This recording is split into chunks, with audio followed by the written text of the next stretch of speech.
अच्छे से याद है ना? देखो मैंने बताया था सेल क्या है भाई, सेल बेसिक है, फंडामेंटल है और स्ट्रक्चरल है और क्या है भाई, फंक्शनल है। ऐसी यूनिट है किसकी भाई, लाइफ की। किसकी यूनिट है, लाइफ की यूनिट है। दूसरी चीज मैंने बताया सेल दो तरीके के हैं बच्चों, प्रोकैरियोटिक सेल और यूकैरियोटिक सेल। ठीक है, प्रोकैरियोटिक सेल में आपने बैक्टीरिया पढ़े, बैक्टीरियल सेल होते हैं प्रोकैरियोटिक। यहाँ पर प्रोटिस्टा के जितने भी सेल्स होते हैं, जैसे अमीबा ले लो वो भी एक यूकैरियोटिक सेल है, प्रोटोजोन ले लो वो भी एक यूकैरियोटिक सेल है, पैरामीशियम एक यूकैरियोटिक सेल है, यूग्लिना एक प्रोकैरियोटिक वो यूकैरियोटिक सेल है, फंजाई यूकैरियोटिक सेल है। ठीक है, प्लांट यूकैरियोटिक सेल है, animal prokaryotic cell eukaryotic cell है, animal cell and plant cell. ठीक है, चलो इसके आगे अगर हम चलते हैं तो प्रोकैरियोटिक यूकैरियोटिक सेल को शुरू करने से पहले मैं आपको सेल थ्योरी पढ़ाना चाहता हूँ। सेल थ्योरी क्या कहती है भाई, देखो सेल थ्योरी ये कहती है कि सेल जो है और उसके प्रोडक्ट जो है उसको आप कैसे स्टडी कर सकते हो। तो सेल के बारे में थोड़ी सी और जानकारी दी गई किसने भाई, सेल थ्योरी में। तो सेल थ्योरी में कंट्रीब्यूशन जो है वो दो साइंटिस्ट का है। उन दो साइंटिस्ट का नाम है शील्डिन एंड श्वान। क्या नाम है, शील्डिन एंड श्वान। स्पेलिंग एक बार क्रॉस चेक कर लेना, स्पेलिंग को लेके थोड़ा सा मेरा हाथ हिला हुआ है। ठीक है भाई,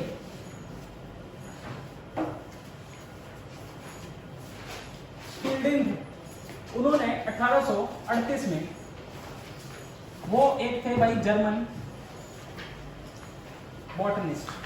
क्या थे, जर्मन बॉटनिस्ट। ये एक जर्मन बॉटनिस्ट थे और जो शील्डिन थे इन्होंने प्लांट सेल की स्टडी की और इन्होंने बताया कि एक कोई भी प्लांट अगर आप उठाओगे तो वो प्लांट जो है वो किससे बना है भाई, जो ये प्लांट सेल है, जो ये प्लांट की बॉडी है पूरी, ये जो पूरी प्लांट की बॉडी है इज कंपोज्ड ऑफ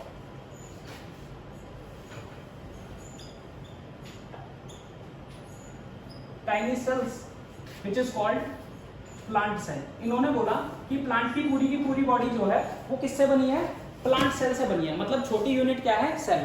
तो बेसिकली इन्होंने वही डिफाइन करा जो हम पढ़ते आ रहे हैं कि जो भी प्लांट है वो उसके अंदर जो भी यूनिट है, छोटी स्ट्रक्चरल या फंक्शनल बोलो, बेसिक बोलो, फंडामेंटल बोलो, वो क्या है भाई, यूनिट क्या है, सेल। ये कंक्लूजन निकल के आया कि उन्होंने बोला हर प्लांट में अगर आप देखोगे तो सेल क्या है भाई, फंडामेंटल यूनिट है, स्ट्रक्चरल यूनिट है। जैसे ये बॉटनिस्ट थे तो इन्होंने प्लांट पर स्टडी की थी। ठीक है भाई, प्लांट स्टडी की थी। ऐसे ही एक हमारे पास साइंटिस्ट थे जिनका नाम था श्वान। इन्होंने 1839 में, ठीक है 1839 में इन्होंने क्या करा, इनका ये जो थे वो ब्रिटिश जूलॉजिस्ट थे। क्या थे, ब्रिटिश जूलॉजिस्ट थे। ब्रिटिश जूलॉजिस्ट थे तो इसका मतलब इन्होंने एनिमल सेल पर स्टडी की होगी, यानी एनिमल्स पर स्टडी की होगी। तो इन्होंने बोला कि जितने भी एनिमल्स हैं वो सारे के सारे किससे बने हैं, सेल से बने हैं। तो मैंने बोला कि इन्होंने ये स्टेटमेंट दे दी कि animal body is composed of discrete units called animal cell, या फिर बोल दिया इन्होंने सेल, इन्होंने बोला सेल से बनी है। तो कंक्लूजन क्या है बच्चों कि यूनिट जो है वो क्या है, सेल है। देखो दोनों जगह से यूनिट क्या आई, सेल है। दोनों जगह से कंक्लूजन क्या आया, सेम आया। तो जब दोनों जगह से कंक्लूजन सेम आया तो इन दोनों ने आपस में बात कर ली कि हाँ भाई तुमने भी वही चीज बोली, हमने भी वही चीज बोली, तुमने प्लांट के बारे में बोली, एनिमल के बारे में बोली। देखो कहने का मुद्दा ये है कि जर्मन बॉटनिस्ट शील्डिन ने बोला कि प्लांट बॉडी उसमें सेल है, इन्होंने बोला एनिमल बॉडी उसमें सेल है। तो ये समझ में आया कि सेल ही बेसिक यूनिट है, सेल ही स्ट्रक्चरल यूनिट है। तो इसको मिला के सेल थ्योरी को हम बता सकते थे कि भाई सेल थ्योरी ही होगी। लेकिन इसके बावजूद भी सेल थ्योरी नहीं आई। इसके बावजूद भी सेल थ्योरी इसलिए नहीं आई क्योंकि उसमें एक रुडोल्फ विर्शो का जो काम था वो ऐड हुआ था बाद में। रुडोल्फ विर्शो जो थे,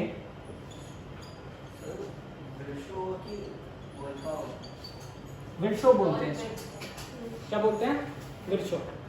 विर्शो इन्होंने 1855 में क्या दिया भाई, 1855 में इन्होंने सेल लीनिएज थ्योरी दी। सेल लीनिएज थ्योरी, या फिर हम इसको एक दूसरे नाम से भी जानते हैं, वो है थ्योरी ऑफ सेल लीनिएज। अब मैं आप सब बच्चों को एक 2 मिनट का टाइम दे रहा हूं। 2 मिनट में आप पहले तो ये सब उतार लेंगे जो आगे लिखा हुआ है सामने, और मुझे ये भी बताएंगे कि लीनिएज किस वर्ड को बोलते हैं। थ्योरी ऑफ लीनिएज जो दी वो दी रुडोल्फ विर्शो ने। ठीक है, थ्योरी ऑफ सेल लीनिएज जिसे कहते हैं। सेल लीनिएज का मतलब ये हुआ कि आपको सेलुलर प्रोडक्ट जितने मिल रहे हैं ना आज की डेट में, जो सेल से बनने वाले प्रोडक्ट हैं वो कहीं ना कहीं सेल से ही बनते हैं। इसका मतलब ये हुआ कि all the cells are produced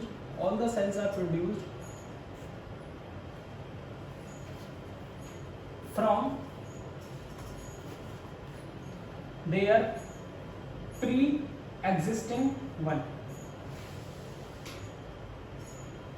ठीक है, मैंने कहा सारे सेल्स जितने भी हैं वो सारे सेल्स किससे एग्जिस्ट करते हैं, प्री एग्जिस्टिंग वन से एग्जिस्ट करते हैं। पहले कोई सेल रहा होगा और वो सेल डिवाइड हुआ होगा, या उस सेल से ही ये वाला सेल राइज किया होगा, या ये वाला सेल बना होगा। दूसरी चीज मैं इस चीज को ऐसे बोल सकता हूं कि all the cells and product of cell are produced from older cells. देखो बात को बस घुमा के बोला, लेकिन एक ही बात बोलने की कोशिश किया कि जितने भी सेल्स हैं, सेल्स के प्रोडक्ट हैं, वो सारे के सारे किससे बने हैं, ओल्डर वाले सेल्स से बने हैं, यानी पुराने वाले सेल से नया सेल बना है। ठीक है, तो लीनिएज थ्योरी क्या बता रही है, जो नए सेल्स आपके पास लीनिएज में मिल रहे हैं वो कहीं ना कहीं लाइन अप होके कहां से मिले हैं, पुराने वाले सेल्स से बने। तो दो चीजें आई सामने, एक तो कॉम्पोजिशन की बात की शील्डेन और शोहन ने, और सेल थ्योरी जो थी हमारे पास वो सेल लीनिएज को मिला के भी मिली। इसका मतलब मैंने कहा कॉम्पोजिशन की बात किसने करी, शील्डेन और शोहन ने।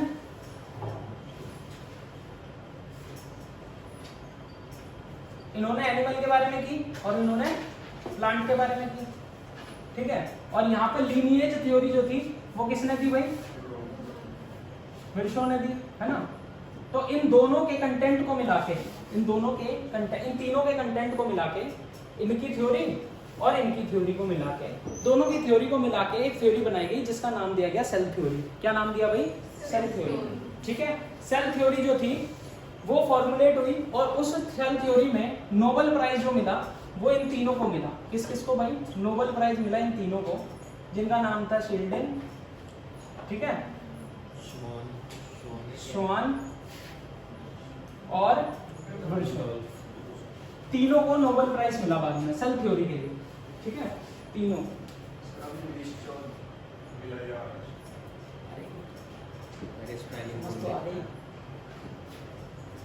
विर्शो है भाई, मुंह से तो वही बोल रहा हूँ, विर्शो, चो नहीं है ये। अरे भाई चौमिन बहुत खाते हो, दिन रात चौमिन खाते हो, चौमिन वाला चो नहीं है ये, विर्शो है ये, चौमिन है। सर अगर इंडियन साइंटिस्ट होते हैं तो नाम ला इंडियन साइंटिस्ट मिल जाएगा भाई तो।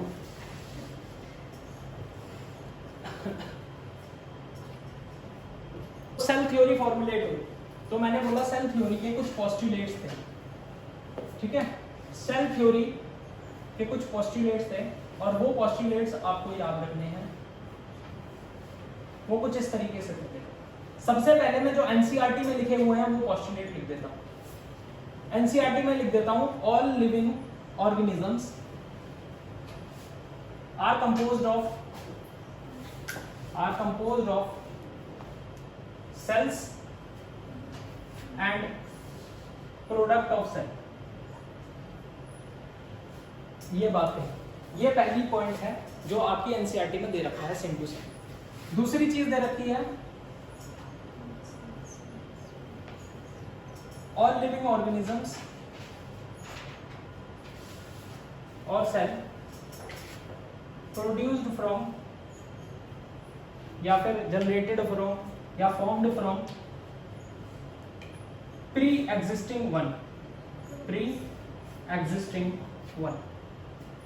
ये बात समझ में आ गई, जो उनसे पहले एग्जिस्ट कर रहे थे सेल, उन्हीं से कहीं ना कहीं नए सेल्स बने हैं।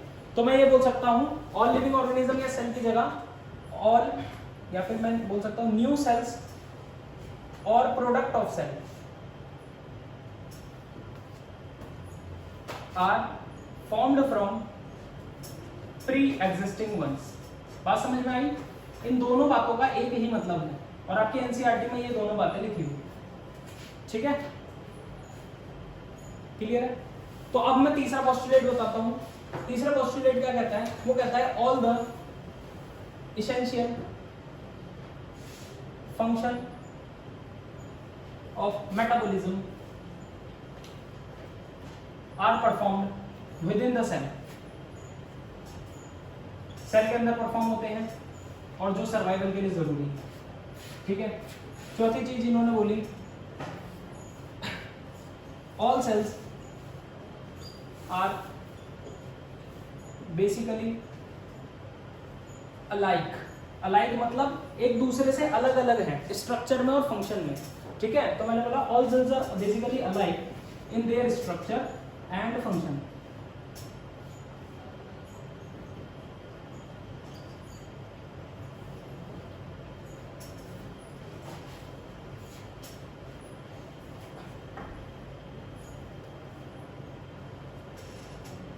Cells are composed of nucleus and cell organelles।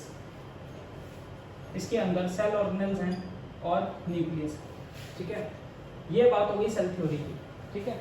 ये सेल थ्योरी आपकी चैप्टर के शुरुआत में पहले और दूसरे पेज पर दे रखी है, और पहले और दूसरे पेज में कुल मिला के हाफ पेज के बराबर सेल थ्योरी दे रखी है, लेकिन मैंने उसके सारे एस्पेक्ट क्लियर कर दिए हैं A to Z वाले। ठीक है।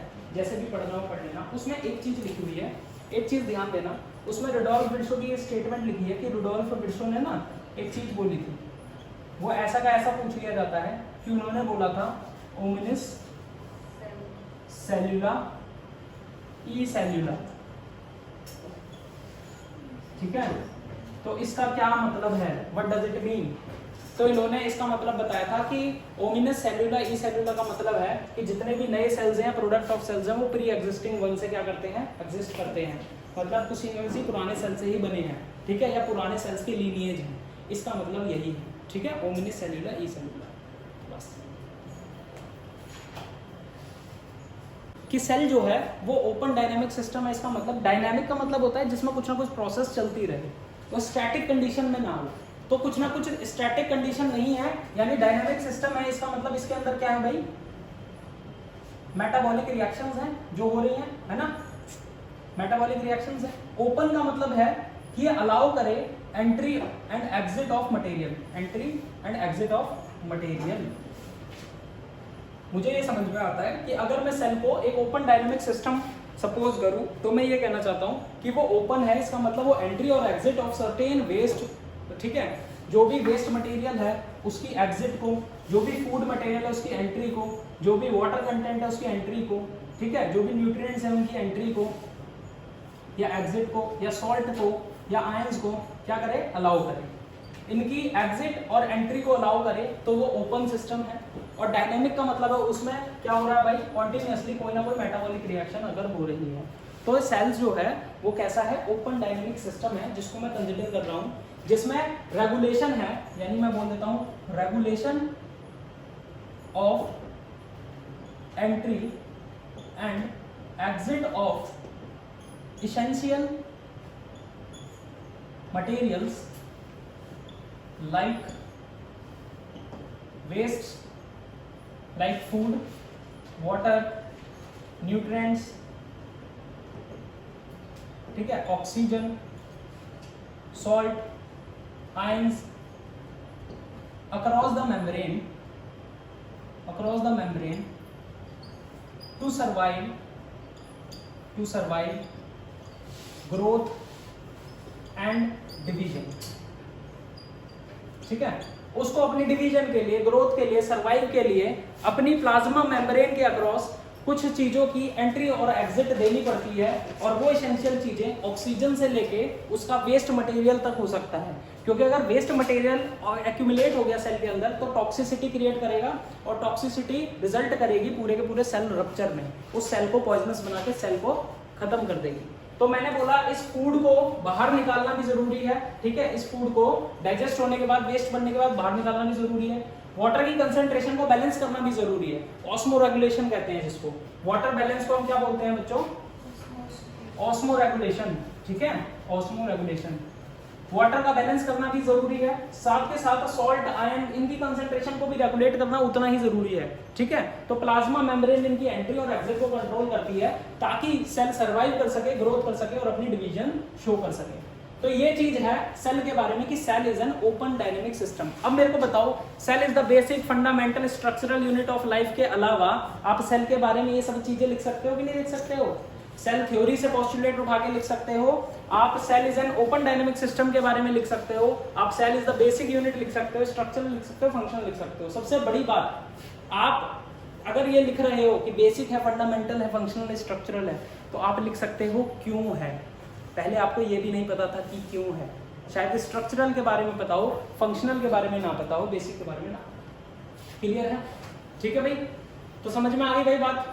Cell is an open dynamic system, बात समझ में आई। एक स्टेटमेंट थी जिसको हमने समझाया कि ऐसा हो सकता है।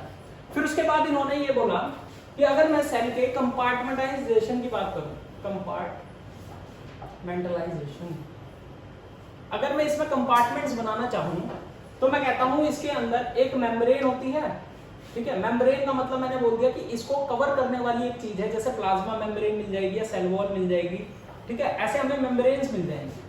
प्लाज्मा मेम्ब्रेन होगी, उसके अंदर कुछ तो होंगे मेम्ब्रेन बाउंड ऑर्गेनेल्स, कुछ कैसे होंगे मेम्ब्रेन बाउंड ऑर्गेनेल्स, और कुछ कैसे होंगे बच्चों नॉन मेम्ब्रेनस, या फिर जिनके ऊपर मेम्ब्रेन नहीं होगी, नॉन मेम्ब्रेन बाउंड ऑर्गेनेल्स। ये बात समझ में आ रही है कि अगर मैं इसके कंपार्टमेंट की बात करूं तो इसके अंदर आपको कैसा कंपार्टमेंट देखने को मिलेगा कि प्लाज्मा मेम्ब्रेन है, और प्लाज्मा मेम्ब्रेन अंदर का, सेल के अंदर का हिस्सा और सेल के बाहर के हिस्से को क्या कर रही है भाई, अलग अलग कर रही है, यानी कंपार्टमेंट बता रही है ना। तो मैंने कहा मान लो ये एक सेल है, क्या ले लूं मैं, क्या ले लूं, इसी को ले लूं तो बहुत गंदा है। ये एक सेल है, ठीक है, ये एक सेल है। इस सेल के चारों ओर जितनी भी सराउंडिंग है, ये पूरी सराउंडिंग है, ठीक है। और इसके अंदर वाला हिस्सा इसका साइटोप्लाज्म और सेल के अंदर का हिस्सा है। तो सेल के अंदर वाला हिस्सा एक कंपार्टमेंट है, सेल के बाहर वाला हिस्सा जो सराउंडिंग है वो दूसरा कंपार्टमेंट है। तो प्लाज्मा मेम्ब्रेन ने इसके कंपार्टमेंट बनाई, और उस कंपार्टमेंट के अंदर अगर मैं देखूं तो एक जो सेल के अंदर वाला कंपार्टमेंट है उसमें कुछ मेम्ब्रेन बाउंड ऑर्गेनल्स हो सकते हैं और कुछ नॉन मेम्ब्रेन बाउंड ऑर्गेनल्स हो सकते हैं। जिनके ऊपर कोई मेम्ब्रेन नहीं है वो ऑर्गेनल्स, और जिनके ऊपर कोई मेम्ब्रेन है वो ऑर्गेनल्स। बात समझ में आई? अब ऑर्गेनल वर्ड क्या है जो नया हमारी इमेज में आया भाई, पूरे चैप्टर को पढ़ते हुए अगर हम चल रहे हैं तो ऑर्गेनल समझना है अभी क्या चीज है। ऑर्गेनल बच्चों क्या है, एक ऐसी छोटी सी स्ट्रक्चर है, एक ऐसी छोटी सी इकाई या ऐसी यूनिट बोली मैंने किसकी भाई, सेल की, जो फंक्शन परफॉर्म कर रही है। जैसे अगर मैं सेल के अंदर एनर्जी प्रोडक्शन की बात करूं तो आपको पता है माइटोकॉन्ड्रिया करता है ना। अगर मैं फोटोसिंथेसिस की बात करूं प्लांट सेल में तो कौन करता है, क्लोरोप्लास्ट करता है, क्योंकि उसके पास क्लोरोफिल होते हैं। लाइसोसोम्स की बात करूं तो सोसाइटियल बैग कहते हो और हाइड्रोलिटिक एंजाइम्स वो कैरी करता है, ठीक है। वैक्यूल की बात करते हो तो वो क्या करता है भाई, फ्लूइड वगैरह इनगल्फ करने में हेल्प करता है। बहुत सारी ऐसी चीजें, यानी बहुत सारे ऐसे ऑर्गेनल्स हैं जिनका अपना अलग अलग फंक्शन है, और वो विद इन द सेल उस फंक्शन को परफॉर्म कर कर सेल को पूरा का पूरा एक फंक्शनल यूनिट बनाते हैं। बात समझ में आई? ठीक है। तो मैं कह रहा हूं कुछ ऐसे हैं जिनके ऊपर मेम्ब्रेन है और कुछ ऐसे हैं जिनके ऊपर मेम्ब्रेन नहीं है। तो जिनके ऊपर मेम्ब्रेन है वो क्या है भाई, न्यूक्लियस। सबसे बड़ी बात, बच्चों की सबसे बड़ी कंफ्यूजन, अगर मैं उनसे पूछता हूं कि बताओ सेल ऑर्गेनल्स कौन कौन से हैं सेल में, तो सब बच्चे बोलते हैं माइटोकॉन्ड्रिया है, क्लोरोप्लास्ट है, ठीक है, एंडोप्लाज्मिक रेटिक्यूलम है सर, राइबोसोम्स है सर, मेरे पास सेंट्रियोल्स हैं, ठीक है, वैक्यूल्स हैं। लेकिन कोई बच्चा न्यूक्लियस नहीं बोलता, कोई बच्चा न्यूक्लियस नहीं बोलता। और मैं अभी बताने से पहले भी पूछ लेता ना, तो तुम 14 बच्चे बैठे हो, 14 में से 14 के एक का आंसर ये नहीं आता कि न्यूक्लियस होता है सर, ठीक है। लेकिन आज के बाद सबसे पहले न्यूक्लियस बोलना, ठीक है, क्योंकि नई चीज यही सीखी है। न्यूक्लियस होता है। माइटोकॉन्ड्रिया भी कैसा होता है भाई, उसके ऊपर कवरिंग होती है, यानी मेम्ब्रेन होती है। क्लोरोप्लास्ट होता है, ठीक है, क्लोरोप्लास्ट के ऊपर भी कवरिंग होती है। लाइसोसोम होता है, उसके ऊपर भी कवरिंग होती है।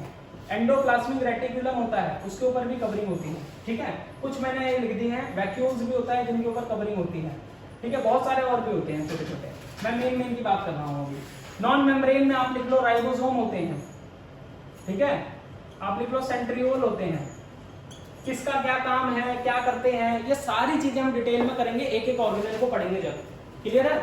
राइबोसोम क्या करता है, सेंट्रियोल क्या करता है, बनता कैसे है, ठीक है। अभी तो आपको ये भी बताने हैं कि राइबोसोम 2 तरीके के होते हैं ना, 70S और 80S। ठीक है, मैं आपसे इसमें से एक क्वेश्चन पूछूंगा तब मैं आपको समझाऊंगा ये।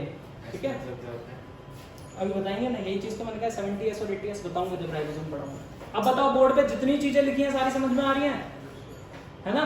सेल के बारे में अब तो यार बहुत कुछ पढ़ चुके हो, 2 क्लासेस हमने पढ़ ली सेल के बारे में। अब सेल आ जाता है, व्हाट इज सेल, आपके पास क्वेश्चन, तो बताओ कितने पेज करोगे? ऐसा तो नहीं करोगे जैसे मैंने बैक्टीरिया दिया था तो 2 लाइनें भर के और बैक्टीरिया 3-4 बार लिख दिया उसमें 2 लाइन में। ठीक है, ठीक है, आज में चलो मैंने दे दिया पूरा दिन 24 घंटे, 24 घंटे में कितना लिख सकते हो सेल के बारे में वो लिख दो। कम से कम 2 पेज तो लिखने पड़ेंगे भाई, आराम से लिख दोगे ना? चलो ठीक है, बस इतना ही चाहिए।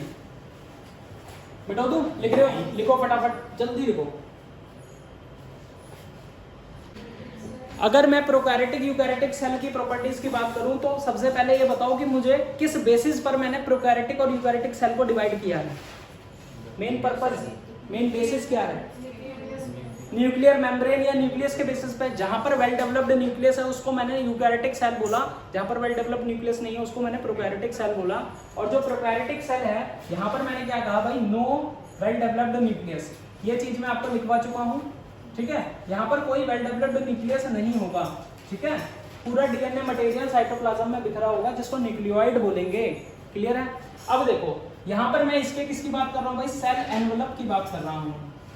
सेल एनवेलप, यहाँ से शुरुआत करें तो मैं कहता हूँ कि सबसे आउटर मोस्ट तरीके से शुरुआत कर रहा हूँ। मान लो ये एक सेल है, ये एक पूरा सेल है, और अगर मैं इसको बाहर से देखना शुरू करूं अंदर की तरफ तो सबसे पहले क्या आएगा, इसकी बाहरी लेयर्स आएंगी, जो बाहर की लेयर्स होंगी वो आएंगी। तो मैं बाहर से पढ़ाना शुरू कर रहा हूं और मैं अंदर की तरफ जाऊंगा।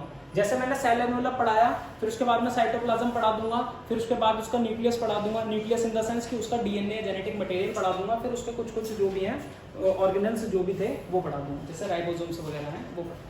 तो सबसे पहले सेल एनवेलप पढ़ा रहा हूँ बच्चों। एनवेलप का मतलब क्या होता है, घर में कोई भी पोस्टमैन आता है तो वो एक लिफाफा देके जाता है, तो आप बोलते हो एनवेलप फाड़ो फटाफट देखो उसके अंदर क्या है। तो एनवेलप किसको बोल रहे हो, जो उसके आउटर कवरिंग है। ठीक है, तो अगर हम प्रोकैरियोटिक सेल की बात करें तो एनवेलप जो है वो क्या चीज है, उस सेल के चारों तरफ जो भी लेयर है वो क्या है, उसकी एनवेलप है। अब इसमें एनवेलप ना 3 चीजों से मिलकर बनती है। किन 3 चीजों से मिलकर बनती है? सबसे पहली चीज क्या होती है बच्चों, सबसे पहली चीज होगी आपके पास ग्लाइकोकैलिक्स। क्या बोलते हैं इसको? ग्लाइकोकैलिक्स। ग्लाइकोकैलिक्स को हम आउटर मेम्ब्रेन भी कह देते हैं। क्या बोल देते हैं? Outer membrane. ठीक है, दूसरी चीज इसके बाद जो आती है वो आती है सेल वॉल। क्या आती है? Cell wall. फिर इसके बाद जो आती है वो आती है बच्चों सेल मेम्ब्रेन, जिसका दूसरा नाम क्या होता है? Plasma membrane. क्या नाम होता है? Plasma membrane. और प्लाज्मा मेम्ब्रेन के साथ साथ इसका तीसरा नाम और होता है, वो होता है semi permeable membrane. Semi permeable membrane का मतलब होता है ये सेलेक्टिव चीजों को अलाउ करती है सेल से बाहर जाने के लिए और सेल से अंदर आने के लिए। मतलब it allows selective entry and exit of certain materials out of the cell and in of the cell. ठीक है, इन एंट्री और एग्जिट से वो डिफाइन होता है। दूसरी चीज, अब मैं सबसे पहले आपको ग्लाइकोकैलिक्स पढ़ा रहा हूँ, फिर मैं सेल वॉल पढ़ाऊंगा, फिर मैं आपको क्या पढ़ाऊंगा? Cell membrane. तो सबसे पहले ग्लाइकोकैलिक्स की बात कर लें तो ग्लाइकोकैलिक्स जो है वो आउटर मेम्ब्रेन है। ठीक है, ये सबसे आउटर मेम्ब्रेन है, तो मैं कहूंगा लाई आउटसाइड द सेल वॉल, यानी सेल वॉल के भी आउटसाइड जो है वो क्या है भाई? ग्लाइकोकैलिक्स की लेयर है। इट इज कंपोज्ड ऑफ, ये किससे बनी होती है? इट इज कंपोज्ड ऑफ बच्चों पॉलीसैकेराइड और पॉलीपेप्टाइड। पॉलीसैकेराइड शुगर होती है और पॉलीपेप्टाइड्स प्रोटीन होते हैं। ठीक है, पॉलीपेप्टाइड, ध्यान रहेगा ये। पॉलीपेप्टाइड्स क्या होते हैं? प्रोटीन्स होते हैं, और पॉलीसैकेराइड्स क्या होते हैं? शुगर होते हैं। ठीक है, ये बनी है इससे। ठीक है, अब अगर मैं बात करता हूँ ये पॉलीसैकेराइड और पॉलीपेप्टाइड से बनी है, इसके बाद मैं कहता हूँ ये जो ग्लाइकोकैलिक्स है ये 2 तरीके की हो सकती है। ठीक है, कितने तरीके की? 2 तरीके की हो सकती है। वो 2 तरीके मैंने ऐसे लिख दिए, ये हार्ड हो सकती है, थिक हो सकती है, इसी के साथ साथ ये टफ हो सकती है। अगर ये तीनों चीजें हैं तो उसको हम क्या बोलते हैं? कैप्सूल बोलते हैं। क्या बोलेंगे उस केस में? उसको कैप्सूल। की जो प्रोकैरियोटिक सेल है उसकी आउटर लेयर क्या है, कैप्सूल है, ठीक है, जो कैसी है भाई, हार्ड है, थिक है और टफ है। अगर मैं कहता हूं वो स्मूथ है, लूज है और थिन है, तो वो क्या कहलाएगी बच्चों, वो कहलाएगी स्लाइम। क्या कहलाएगी, स्लाइम, ठीक है। बात समझ में आई, बिल्कुल सिंपल सी चीज है। मैंने कहा ये रहा प्रोकैरियोटिक सेल, इसके आउटर लेयर पर एक लेयर जो प्रेजेंट है, जो आउटर सरफेस पर लेयर प्रेजेंट है, उसको हमने ग्लाइकोकैलिक्स कहा। अगर वो लूज है, थिन है और स्मूथ है तो वो स्लाइम है। अगर वो हार्ड है, टफ है और थिक है तो वो क्या है, कैप्सूल है। सिंपल सी बात है। It is composed of polypeptides और पॉलीसैकेराइड्स, ठीक है। दूसरी चीज, इसका काम क्या है, ठीक है, इसका काम क्या है, बताओ भाई, इसका काम क्या हो सकता है। सबसे बाहर वाली लेयर है तो क्या काम हो सकता है इसका, गैस करो थोड़ा सा। तो बैक्टीरिया हर जगह पाए जाते हैं, एडवर्स कंडीशन से प्रोटेक्ट करते हैं, एक्सट्रीम कंडीशन से प्रोटेक्ट करके रखते हैं। देखो, एक तो इस पूरे बैक्टीरिया में हम कहते हैं बैक्टीरिया मोस्टली जो होते हैं वो कैसे होते हैं, यूनिसेलुलर होते हैं। बाकी वो कॉलोनीज वगैरह बनाते हैं, फिलामेंट बनाते हैं, वो अलग बात है, तो यूनिसेलुलर होते हैं। तो इनकी बॉडी से ना वाटर लॉस होना जरूरी नहीं है कि हर समय वाटर लॉस हो, या osmo regulation is the most important aspect of their body, क्योंकि वाटर जो है बहुत सारी चीजों का बैलेंस बना के रखता है हमारी बॉडी में। ऐसे ही उस सेल में भी वाटर बैलेंस बनाना बहुत जरूरी है। तो ये जो ग्लाइकोकैलिक्स की लेयर है ना, इसका फंक्शन अगर मैं लिखवाऊं तो यहाँ लिख दूं बच्चों, फंक्शन मैंने लिख दिया यहाँ, इससे यहाँ पर लिख लो prevention of water loss, prevention of water loss. ये वाटर लूज होने से बचाता है, वाटर लॉस होने से बचाता है, तो प्रिवेंशन ऑफ वाटर लॉस, ठीक है, इसमें हेल्प करता है। दूसरी चीज क्या करेगा भाई, ये मान लो ये बैक्टीरिया है, तो ये बैक्टीरिया किसी दूसरे ऑर्गेनिज्म को क्या करेगा, अफेक्ट करेगा, इन्फेक्ट करेगा। तो जो होस्ट है जिस पर ये इन्फेक्ट करेगा वो इसको इनगल्फ करने की कोशिश करेगा अपने इम्यून सिस्टम के अकॉर्डिंगली। उनका जो इम्यून सिस्टम है किसी भी ऑर्गेनिज्म का, वो इसको क्या करेगा, इनगल्फ करने की कोशिश करेगा, मतलब इसको रेजिस्ट करने की कोशिश करेगा। तो उस रेजिस्टेंस से बचाने के लिए भी कौन काम करेगी, ये आउटर मोस्ट लेयर काम करेगी।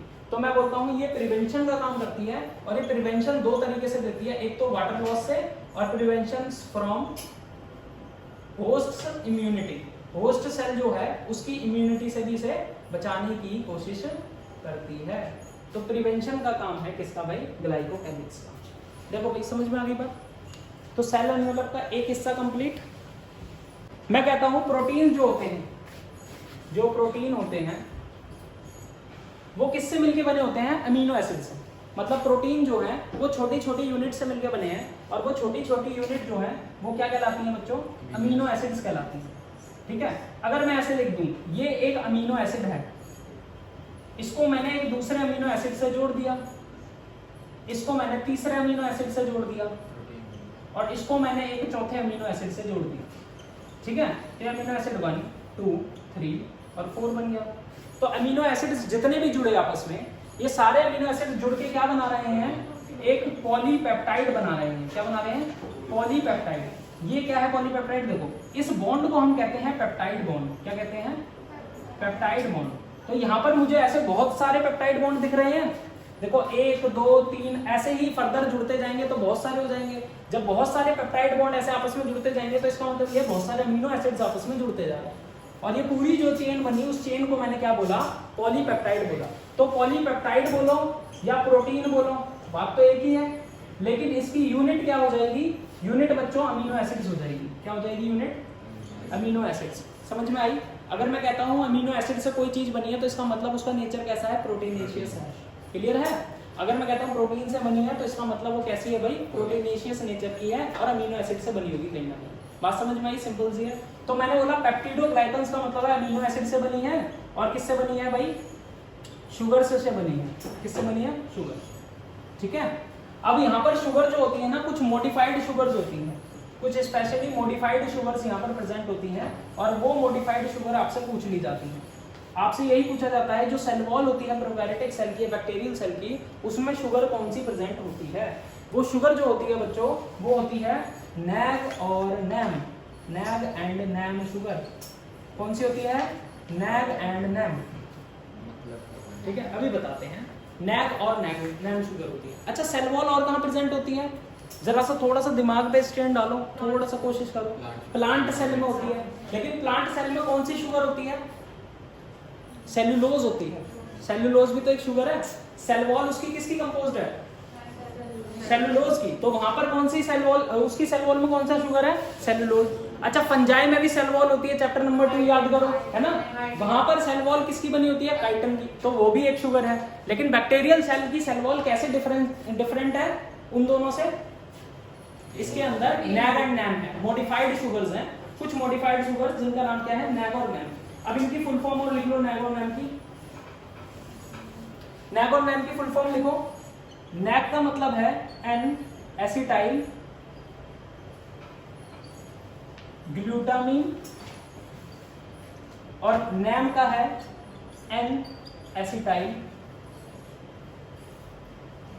Muramic acid. म्यूरामिक एसिड, ठीक है। और कुछ यहां पर क्या पाए जाएंगे भाई? अमीनो एसिड्स पाए जाएंगे, उससे ये सेल वॉल कंपोज्ड होगी। तो मैंने बोला it is composed of amino acids, composed of amino acids and modified sugars. और मॉडिफाइड शुगर्स आपके सामने हैं, मॉडिफाइड शुगर्स आपके सामने हैं। अब ये जो मॉडिफाइड शुगर्स हैं वो नैग एंड नैम है। तो आपसे पूछा जाए बैक्टीरियल सेल वॉल किससे कंपोज्ड है? नैग और नैम शुगर से। और सेलुलोज जो है वो प्लांट सेल है, काइटिन जो है वो किसकी है भाई? फंजाई की, ठीक है। इसके बाद इसके फंक्शन क्या हैं? फंक्शन बेटा पहला तो है प्रोटेक्शन का, ये प्रोटेक्शन का काम करती है, ठीक है, प्रोटेक्शन का काम करती है। दूसरा स्ट्रेंथ प्रोवाइड करती है सेल को, स्ट्रेंथ भी प्रोवाइड करेगी। तीसरा ये काम क्या करती है? स्ट्रेंथ के साथ साथ सेल को शेप प्रोवाइड करती है, सेल शेप में हेल्प करती है, ठीक है भाई। सेल की शेप को मेंटेन करने का काम करती है सेल वॉल। सेल वॉल आपकी कैसी हो सकती है भाई? यहाँ पर सेल वॉल हो सकती है प्राइमरी, सेल वॉल हो सकती है सेकेंडरी, और सेल वॉल हो सकती है टर्शरी। मतलब कि डिपोजिशन जितना ज्यादा बढ़ता चला जाएगा तो वो प्राइमरी, सेकेंडरी और टर्शरी में कन्वर्ट होती चली जाएगी।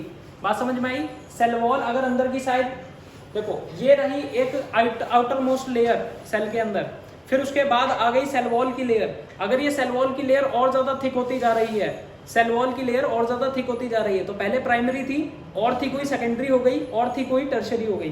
बात समझ में आ गई? Primary, secondary and tertiary. इस चीज को मैंने ऐसे दिखा दिया। मान लो ये एक सेल है, ये एक सेल है, मान लो इसकी ये प्राइमरी जो है ये वाली है, ठीक है, ये प्राइमरी सेल वॉल है। इसको मैंने 1 डिग्री लिख दिया। फिर मैं 2 डिग्री को दिखा रहा हूं कुछ ऐसे ऐसे, ताकि डिफरेंशिएट कर पाऊं, ठीक है। अंदर की तरफ क्या है? 2 डिग्री है। फिर ये 3rd डिग्री बन गई। ये क्या बन गई? 3rd degree. बच्चे अक्सर गलती क्या करते हैं? वो गलती ये करते हैं, वो कहते हैं 1 डिग्री ये होगी, 2 डिग्री बीच वाली, 3 डिग्री बाहर वाली। बेटा 3 डिग्री बाहर वाली हो, अंदर वाली होगी, टर्शरी अंदर की तरफ होगी। इसका मतलब सेल वॉल जो है अंदर की तरफ डिपॉजिट होती जाती है, अंदर की तरफ बढ़ती जाती है। 1 degree, 2 degree and 3 degree. Primary, secondary and tertiary cell wall हो सकती है, ठीक है।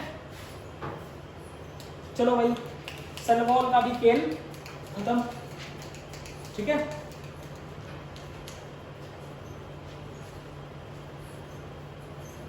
आज के लिए इतना ही बहुत है, ठीक है। अब ये बताओ आज की क्लास